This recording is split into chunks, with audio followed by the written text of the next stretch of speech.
Selamun Aleyküm sevgili seyirciler. UATV efirinde İstinat Kırım programması. Bu programlar çerçevesinde biz dünyanın çeşitli memleketlerinde ve şehirlerinde yaşayan Kırımlı vatandaşlarımızla bağlanıp al hatır soramaktayız, geçmiş ve gelecek hakkında konuşamız.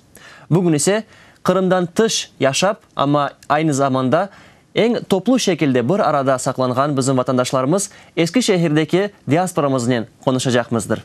İşte bizim canlı Skype bağımızda Eskişehir Kırım Türkleri Kültür Yardımlaşma ve Spor Kulübü'nün dernek yol başçısı Adnan Evren Olcay. Selamun Aleyküm Adnan ağam.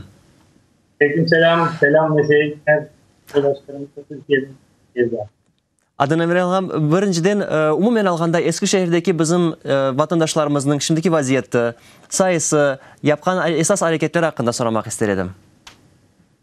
Evet, Eskişehir'de 150 bin civarında Kırım Tatlısı, yaklaşık 100 yıldır hep yaşıyorlar. %20, yani Eskişehir yerli sakinlerinin aman 20%'ını Kırım Tatarlar ilişkide. 20%.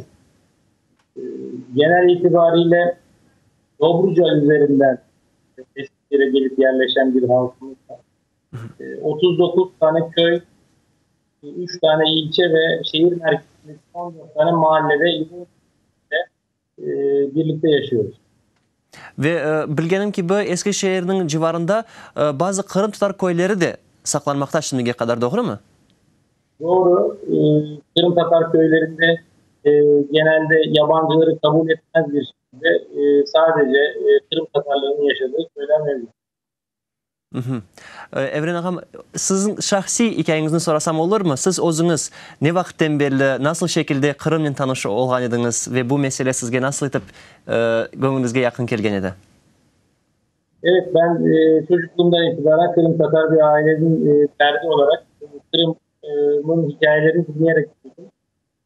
Tabii tahsilimiz bittikten sonra hayata atıldığında birlikte bir dernek faaliyetlerine katılmaya başladık.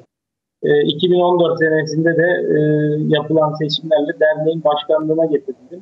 O gün bugündür de gerek Eskişehir'de gerek Kırım Tatar Teşkilatları Platformu vesilesiyle Türkiye'nin çeşitli yerlerinde ve sonrasında da Dünya Kırım Tatar Kongresi Yönetim Kurulu üyeliğiyle davanın takipçisi olmaya devam ediyoruz.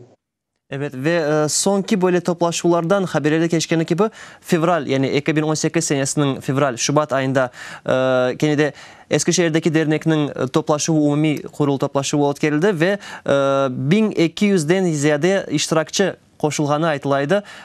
Türkiye coğrafyasında bu gibi toplaşmalar ne kadar sayıda umumen o'tkazilmekte ve Eskişehir'de bu büyük bir sayı sayılmakta mı? Tabii şu anda Eskişehir Kırım Derneği hem üye sayısı bakımından hem de temsil ettiği topluluk bakımından en büyük dernek, en büyük teşkilat programında. Bu da bizim bu yılda yapmış olduğumuz kongreye yansıdı. Hazırında 1500 kişi olmasına rağmen 1200'den ziyade üye katılım gösterdi. Türkiye'deki diğer toplantılarda bu çoğunluğu yakalamak çok mümkün değil. Ama Eskişehir'de her toplantıda olduğu gibi yakalayabiliyoruz. Bu dernekke kelgende, yani Eskişehir Kırım Türkleri Kültür Yardımlaşma ve Spor Kulübü dep adlandırılgan. Ne vakitten beri faaliyet gösteri ve şimdiki vakitte esas leyhalar neden ibaret?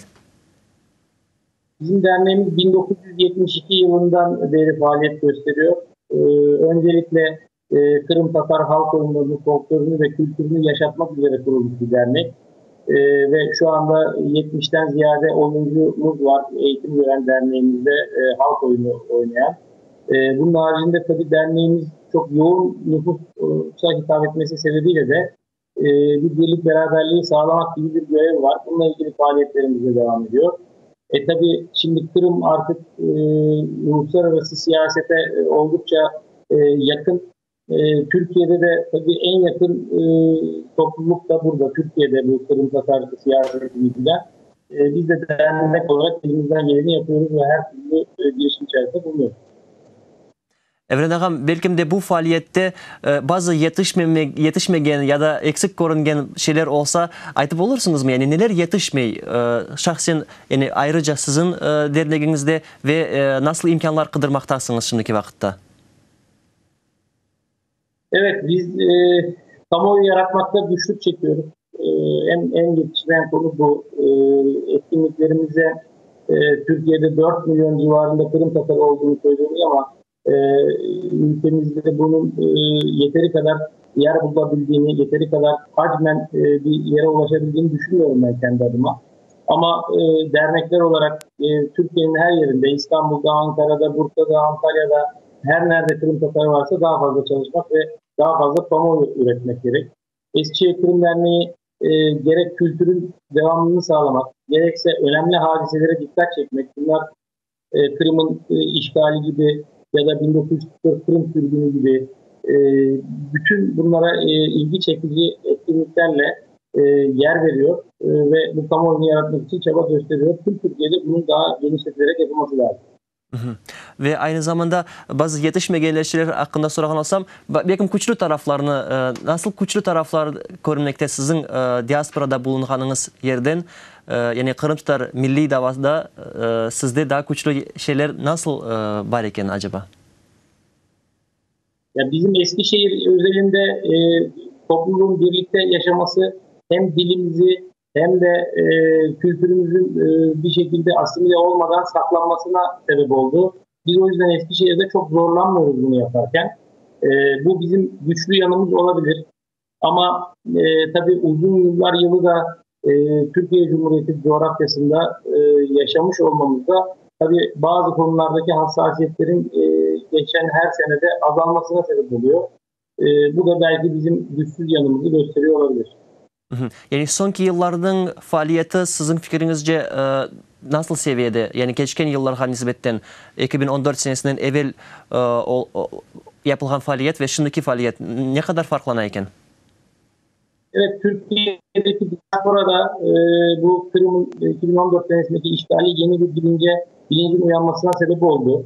Biz Eskişehir Kırım Derneği olarak 2014 senesinde tüm toplumumuzun yolbaşçılarını Eskişehir'e davet ettik, topladık ve bir çalıştay düzenledik. O çalıştay vesilesiyle de yeni bir birlik beraberlik akımı oluştu. Şimdi bu platform Dünya Kırım Tatar Kongresi'ne bağlantılı olarak da ortak fikirler üretiliyor, ortak bir çalışma yapılıyor ve insanlar daha yenilikçi fikirlerle kamuoyunu yaratmak, topluluğu genişletmek adına çalışmalar sürdürüyor. Ama henüz yeterli seviyede değil. Biz bunun her geçen yıl arttığını görüyoruz ama daha çok yol kat etmemiz gereken yol olduğunu düşünüyorum. Adnan Ağam, şimdiki vakitte esas ötkürülgen faaliyet neden ibaret eken? Esas Şimdi en yakın zamanda 18 Mayıs 1944 sürgünüyle alakalı birçok tedbirimiz var. Bunların başlıcası ayın 12'sinde Cumartesi günü bir konferansımız olacak. Eskişehir'deki halkımıza sürgünü anlatmak üzere. Sonra hafta içerisinde Kırım'dan gazeteci dostumuz Zera Bekirov hanımefendinin bir fotoğraf sergisi Eskişehir'de açılacak ve şehirdeki yaşayan insanlarla buluşturulacak. Türkiye'deki ilk Kırım sürgün anıtı bilindiği gibi Eskişehir'de teşkil olundu yıllar evvel.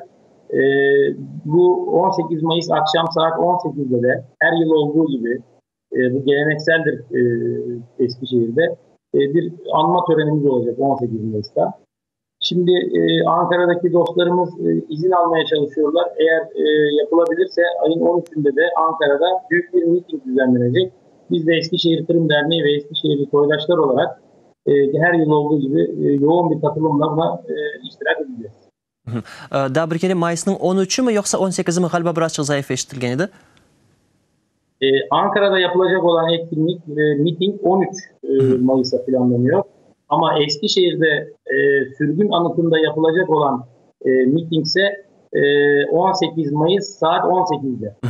Ve siz Eskişehir'de ötkürülecek bir konferans hakkında ayttınız. Bu nasıl şekilde bir merasim olacak iken? Evet, Cumartesi günü 12 Mayıs Cumartesi günü Türkiye'nin çeşitli bölgelerinden gelen profesörlerin katılımıyla olacak. Türk Ocağı Başkanı Profesör Doktor Nedim İnal'ın moderatörlüğünde gerek Konya'daki üniversiteden, gerek Kahramanmaraş'taki üniversiteden, gerekse İstanbul Üniversitesi'nden hocalarımız gelecekler. Şehrimizde Hasan Poatkan Kültür Merkezi'nde saat 14'te bu konferansı yapacağız. Bu mühim bir malumattır. Yani hem bu merasimler yakınlaşır eken vatandaşlarımızın haberi olsa hem iştirakçiler hem de belki yardım hizmetini teklif edecekler eşitken olsa güzel olur. Adnan Emre ağam, daha bir sualim var. Bundan sonraki daha nasıl merasimler gözde tutulmakta? Yani Mayıs'ın sonunda ve devamında neler yapılacak? Evet, biz her sene olduğu gibi bu sene de Tepbeş şenliklerini, diasporada yapılan en büyük Tepbeş şenliğini ki yıllar yılı 10 binden ziyade soydaşımızın katılmasıyla gerçekleşiyordu bu. 24 Haziran günü Eskişehir'de gerçekleştirmek üzere bu planlamamızı yapmış idik. Ama daha sonrasında alınan bir erken seçim, ülkede genel olarak yapılacak erken seçim kararıyla bu hedeften biraz şaşmış olduk. Şimdi bununla ilgili çalışmamız devam ediyor. Tepbeş şenliklerimizi başka bir format ile Ramazan ayı içerisinde nasıl gerçekleştirebileceğimize dair çalışmalarımız devam ediyor.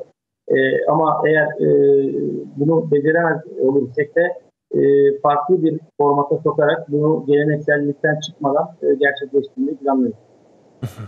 Adnan Emre ağam, yayınımızın sonunda sizden bazı fikir ya da dilek almak isterim. Buyurunuz, sizge sözünü vereyim. Evet, belki Türkiye Cumhuriyeti topraklarında yaşayan Kırım Tatarları bir miktar rahat içerisinde yaşıyor oluyor gibi gösterilirler ama hepsinin gönlünde vatan Kırım'dan uzak olmanın ateşi belli oranda yanmakta. Biz buradan hem Kırım'da hem dünyanın neresinde olursa olsun yaşayan soydaşlarımıza çok selam söylüyoruz. Hepsini Eskişehir'e bekliyoruz.